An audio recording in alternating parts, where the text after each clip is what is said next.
This is Twit. Did we talk about Scott Goo? So no, let's Because we should talk let's about talk that about too, 'cause- Scott Guthrie. You're talking about? Yeah, Scott. They call him Scott This was a Goo? big deal. We call him Scott Goo, Who the is he? red-shirted one. The Reg.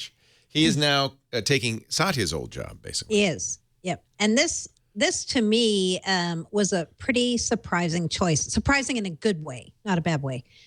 Just to step back for a second, though, because everyone wanted, one of the big questions when Nadella was announced was, okay, but who's taking his old job? Right. Microsoft had no comment on that. They didn't say? No. They So wouldn't everyone say, was wondering this. I don't know, Mary Jo, I think basically was, like those little dogs that kind of grab onto your ankle and they don't let go. It was super annoying. How is it? How is it? How is it? So she found out. Yeah. Why did they not announce it? I mean, didn't they know that maybe they didn't want to take the spotlight away, or Exactly. Yeah, but that's the obvious question. It is. It is. But I you thought want so. all eyes on Satya. And Scott Goo is at Microsoft one of the biggest rock stars. I mean, the guy, like when he goes to build, people follow him around to get his autograph. I'm not kidding. He comes out wearing the red polo shirt and people go crazy. Now, how did he just wear that one time for some reason? He was like the only guy with the red shirt, and then it became a thing, I think. Is that what happened? Well, he says that the reason he wears red shirts now is because he doesn't want to have to think about his wardrobe. So he has millions of red polo shirts, and every day he just puts on the red shirt, so he doesn't have to waste time thinking about it. Great trademark. I do as well. Yeah. Yeah. He wore a blue shirt one time. Do you remember that, Paul? But And Paul, people were like, coffee stained is not a color, just so you know. It becomes a color there.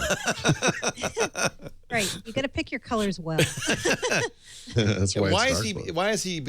By the way, this is interim. I don't know how interim is.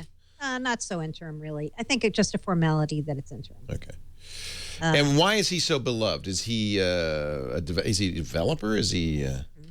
He's a developer, and he is a developer's developer, right? He is a true developer. Gets all into things like open source tools and what you can do. I mean, he was originally the champion of Silverlight before Microsoft kind of nixed it. Silverlight. Oh, that's where I know his name. Yep. Yep.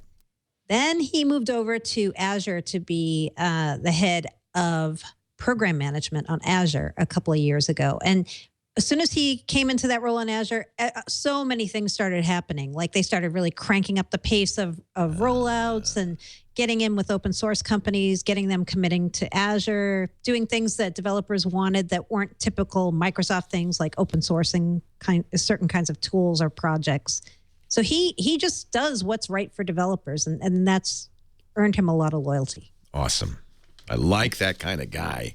He's a good guy and super technical. Man, he's like techie to the nth degree. So they're bringing the engineers on right now at Microsoft. That's a good sign, I think. It Yeah. is a good sign. Do you think Nadella? I guess Nadella would have a lot to say about who his successor is. Yeah, I would think. So you could read a little into that too, as to direction. Yep. Mm-hmm. Yes. Scott Goo. Scott Goo. He's even got a nickname. He's got a trademark. That's my kind of guy. Does he talk to journalists? Yes, he talks to the journalists. Love him. Yep. All right. Yep. All good. All goodness on the Scott Goo thing. And so we don't know who's taking Scott Goo's place yet on Azure, but it's turtles all the way down. I know. It's unbelievable. Yeah.